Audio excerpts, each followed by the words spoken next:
2021 में जब बांग्लादेश की पर कैपिटा भारत से ज्यादा हो गई थी, तब कुछ बेवकूफ लोगों ने वीडियो बना के बोला था कि बांग्लादेश इकोनॉमिक टर्म्स में भारत से अच्छा परफॉर्म कर रहा है। और कुछ लोग वीडियो देखे प्रोपेगेंडा में भी आगे थे और इसको सच मान लिया था। पर आज आप बांग्लादेश की इकोनॉमिक सिचुएशन देख सकते हैं।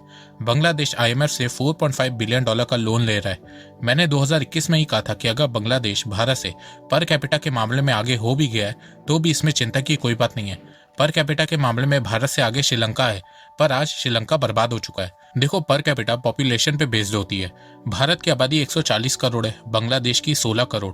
कोई कंपैरिजन ही नहीं बनता है। आपको एक और एग्जांपल देके समझाता हूँ। चाइना दुनिया की दूसरी सबसे बड़ी अर्थव्यवस्था है। कई देशों को चाइना ने लोन दे रखा है, जिसमें अर्जेंटीना, मालदीव्स, ग्रीस भी है। पर कैपिटा के मामले में अर्जेंटीना चाइना से आगे है, मालदीव्स चाइना से आगे, ग्रीस जो कि बर्बाद हो चुका है वो भी चाइना से आगे।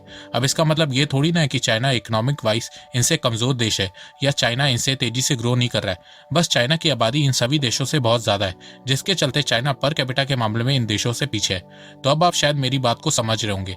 पहले भी मैंने ये चीज वीडियो में समझाया था, पर तब उस समय कुछ बांग्लादेशी लोग मुझे कमेंट में बोल रहे थे कि आप भारत से हो तो आप भारत का ही पक्ष लोगे। पर आज 2023 में दोनों देशों की अर्थव्यवस्था के क्या हालात हैं आप सबके सामने हैं। जहां आईएमएफ ने कहा कि भारत में रिसेशन आने के चांसेस जीरो हैं, इस डार्कनेस के समय में भारत ब्राइट स्पॉट है, वहीं बांग्लादेश आईएमएफ से लोन ले रहा है। देखो, भले ही मेरे पास मिलियंस ऑफ सब्सक्राइबर नहीं है, पर इकोनॉमिक्स में मेरी नॉलेज उन सभी यूट्यूबर से बहुत ज्यादा अच्छी है जो सिर्फ प्रोपेगेंडा करके देश को बदनाम करना चाहते हैं। तो नमस्कार दोस्तों, स्वागत करते हैं आपका चार्जिंग पॉइंट हिंदी में। दोस्तों, आज के इस वीडियो में हम जानेंगे कि बीते 2 सालों में बांग्लादेश के साथ ऐसा क्या हो गया है कि वो फास्टेस्ट ग्रोइंग इकोनॉमी से अब इकोनॉमिक क्राइसिस की तरफ बढ़ रहा है। तो जानने के लिए जुड़े रहिए आप इस वीडियो के साथ। 2021 तक बांग्लादेश में सब कुछ ठीक चल रहा था, जहां कोविड के चलते दुनिया भर के देशों की ग्रोथ रेट नेगेटिव में चली गई थी।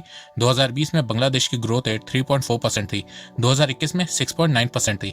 बांग्लादेश वर्ल्ड की फास्टेस्ट ग्रोइंग इकोनॉमीज में से एक था। 15 सालों से बांग्लादेश बहुत तेजी से ग्रो कर रहा था। बांग्लादेश में गरीबी कम हो रही थी, बेरोजगारी कम हो रही थी, विमेंस का पार्टिसिपेशन बांग्लादेश की वर्किंग पॉपुलेशन में बढ़ रहा था। बांग्लादेश बहुत बड़े बड़े मेजर इंफ्रा प्रोजेक्ट को अनाउंस कर रहा था, अपने देश की एजुकेशन में ध्यान दे रहा था। बांग्लादेश की जीडीपी पाकिस्तान को बीट करके $450 बिलियन पहुंच गई थी। 2021 में बांग्लादेश ने तो भारत को भी पर कैपिटा के मामले में हरा दिया था। ये सब देखने के बाद तमाम फाइनेंशियल इंस्टीट्यूशन जैसे कि वर्ल्ड बैंक, आईएमएफ बांग्लादेश की खूब तारीफ कर रहे थे। कुछ एक्सपर्ट्स तो पिछले साल ये तक कह रहे थे कि बांग्लादेश भारत से पहले एक डेवलप देश बन जाएगा। पर ठीक 2 साल बाद आज बांग्लादेश की इकोनॉमिक सिचुएशन इतनी खराब हो गई है कि उसे आईएमएफ से लोन मांगना पड़ रहा है। तो बीते 2 सालों में बांग्लादेश के साथ ऐसा क्या हुआ है, आइए जानते हैं। सबसे पहले आप इस फिगर को ध्यान से देखिए।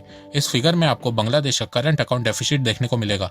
1980 से 2016 तक बांग्लादेश का करंट अकाउंट ज्यादा डेफिसिट में नहीं था। 2016 में तो बांग्लादेश का करंट अकाउंट सरप्लस में चला गया था। 2016 में बांग्लादेश ने इंपोर्ट से ज्यादा एक्सपोर्ट किया था, पर फिर 2017 से बांग्लादेश का इंपोर्ट बहुत तेजी से बढ़ने लगा है, जिसके चलते बांग्लादेश का करंट अकाउंट डेफिसिट भी बढ़ने लगा है। 2022 में तो ये $18 बिलियन पहुंच गया था। अब ज्यादा इंपोर्ट करने के चक्कर में बांग्लादेश का फॉरेन रिजर्व तेजी से कम होने लगा है। 2022 की शुरुआत में बांग्लादेश का foreign reserve all time high $48 billion तक पहुंच गया था, पर अब वो गिर के $33 बिलियन पे आ गया है। बांग्लादेश के पास सिर्फ 4 महीने इंपोर्ट लाइक फॉरेन रिजर्व बचा है।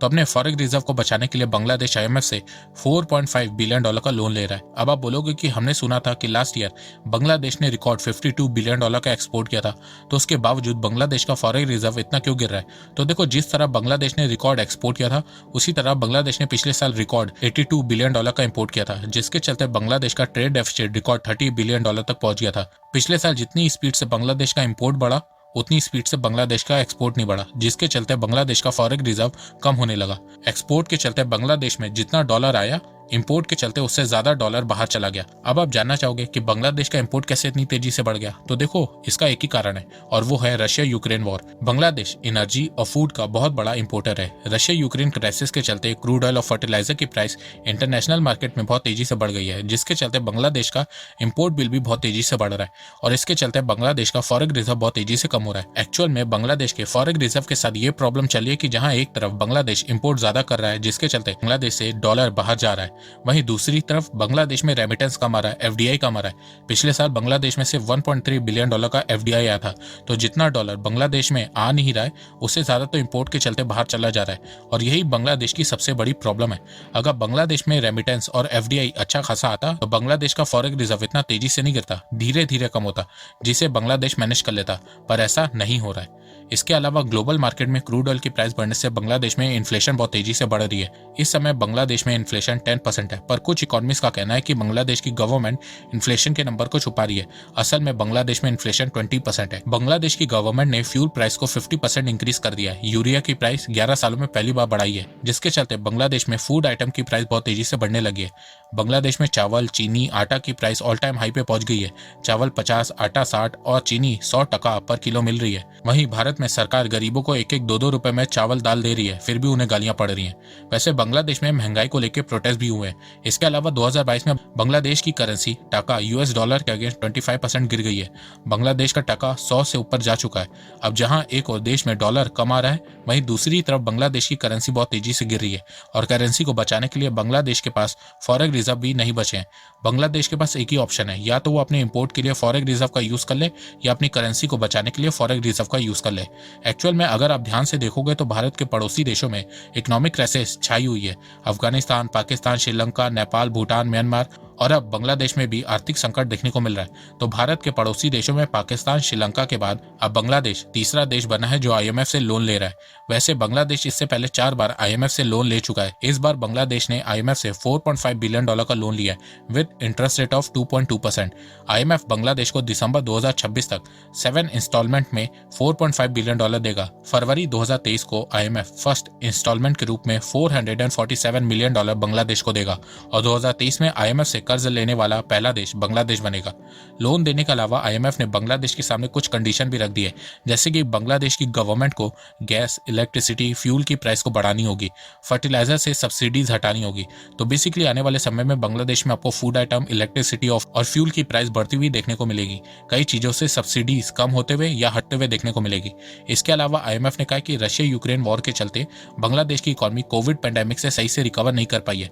इसके अलावा बांग्लादेश का करंट अकाउंट डेफिसिट बहुत तेजी से बढ़ रहा है, फॉरेक्स रिजर्व बहुत तेजी से कम हो रहा है, इन्फ्लेशन दूसरी तरफ बहुत तेजी से बढ़ रहा है, जिसके चलते बांग्लादेश की ग्रोथ रेट धीरे धीरे गिर रही है। 2026 तक बांग्लादेश लीस्ट डेवलप्ड कंट्री से मिडिल इनकम कंट्री बनने वाला था, पर अब ये 2031 तक होगा। पर दुख की बात यह है कि इतना सब कुछ होने के बावजूद बांग्लादेश की गवर्नमेंट इन सारी बातों को सिरे से नकार रही है।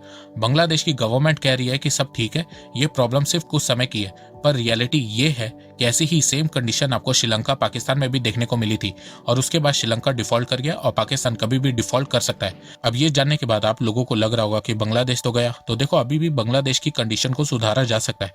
बांग्लादेश आर्थिक संकट से गुजर रहा है, पर श्रीलंका, पाकिस्तान वाली सिचुएशन अभी बांग्लादेश में नहीं आई है। इस सिचुएशन से निकलने के लिए बांग्लादेश को सबसे पहले अपने एक्सपोर्ट को बढ़ाना होगा। वैसे इस फाइनेंशियल ईयर बांग्लादेश की सरकार ने $60 बिलियन के एक्सपोर्ट का टारगेट सेट किया है। तो अगर बांग्लादेश इतना एक्सपोर्ट कर लेता है तो उसका ट्रेड डेफिसिट थोड़ा कम होगा, जिससे उसका फॉरेक्स रिजर्व गिरने से बचेगा। इसके अलावा बांग्लादेश को अपने इंपोर्ट को भी कम करना होगा, सिर्फ मेजर आइटम्स को ही इंपोर्ट करना होगा। इसके अलावा बांग्लादेश को अपने कर्ज को भी ज्यादा नहीं बढ़ने देना होगा, क्योंकि बांग्लादेश की GDP सिर्फ $450 बिलियन है। अगर उसका कर्ज 60% से ज्यादा हुआ तो बांग्लादेश की मुसीबतें और ज्यादा बढ़ेंगी और अभी इस समय बांग्लादेश का डेट टू GDP रेशियो 40% है। इसके अलावा बांग्लादेश को चाइना से तो बिल्कुल भी कर्ज नहीं लेना होगा, क्योंकि अगर बांग्लादेश ने चाइना से कर्ज लिया तो उसका हाल भी श्रीलंका और पाकिस्तान जैसा हो जाएगा। और अगर मान लो कि फ्यूचर में बांग्लादेश में हालात और खराब होते हैं और बांग्लादेश की गवर्नमेंट के पास कर्ज लेने के अलावा और कोई रास्ता नहीं बचता है, तो बांग्लादेश को कर्ज लिए हुए पैसों को मैन्युफैक्चरिंग, एनर्जी और इंफ्रास्ट्रक्चर में इन्वेस्ट करना होगा, जिससे कुछ रिटर्न आए, ना कि उन पैसों को पब्लिक को खुश करने के लिए सब्सिडीज और ग्रांट में खर्च करना होगा, क्योंकि सब्सिडीज और ग्रांट से कोई रिटर्न नहीं आएगा। उल्टा बांग्लादेश भी श्रीलंका और पाकिस्तान की तरह डेट ट्रैप में फंस जाएगा। IMF ने कहा कि 2026 से हर साल बांग्लादेश को $4 से $5 बिलियन तो लोन रिपेमेंट के लिए पैसा देना होगा। तो अगर लोन का अमाउंट सही से यूज नहीं किया बांग्लादेश ने, तो बांग्लादेश में क्राइसिस देखने को मिलेगी। तो ये साल बांग्लादेश के लिए बहुत चैलेंजिंग होने वाला है, क्योंकि जितना आसान ये बोलने में लग रहा है उतना आसान है नहीं, बहुत कुछ सेक्रीफाइस करना पड़ेगा बांग्लादेश को।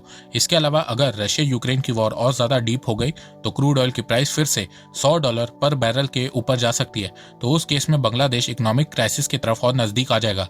अब यहाँ पे बांग्लादेश कैसे और किस तरीके से अपनी अर्थव्यवस्था को बचाता है, ये देखना बहुत ही इंटरेस्टिंग होने वाला है। तो दोस्तों, मुझे लगता है कि अब आपको सब समझ में आ गया होगा। तो अगर आपको ये वीडियो पसंद आए तो आप इस वीडियो को लाइक कीजिए और अब आप मुझे सपोर्ट भी कर सकते हैं पेट्रियन और यूट्यूब में ज्वाइन बटन के थ्रू।